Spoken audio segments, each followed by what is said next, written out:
देश को चलाने के लिए उसके अपना कानून था, उसके पास अपनी लिखित व्यवस्थाएं थी, जिसके हिसाब से हम हमारे देश को अपनी तरीके से चला सकते थे। अभी बेटा आपने प्रोग्राम देखा जिसमें माही क्लास 11 की स्टूडेंट, उसने एक पोएम यहाँ पे प्रस्तुत की थी। वो पोएम आपने ध्यान से सुनी?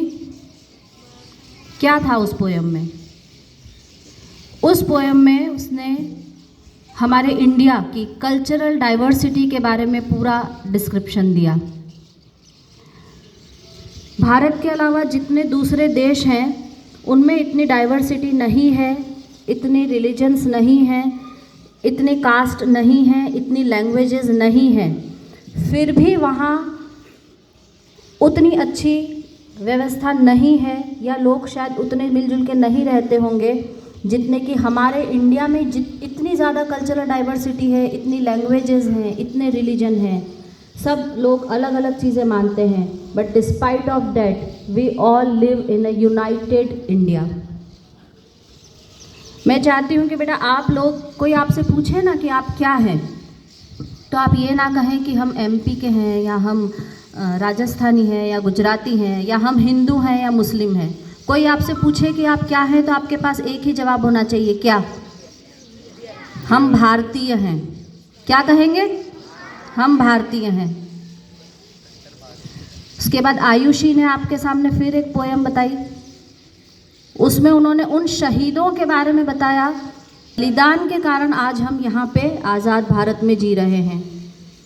केवल उस शहीद का ही बलिदान नहीं है उसमें, उस शहीद के परिवार का भी बलिदान है बहुत बड़ा।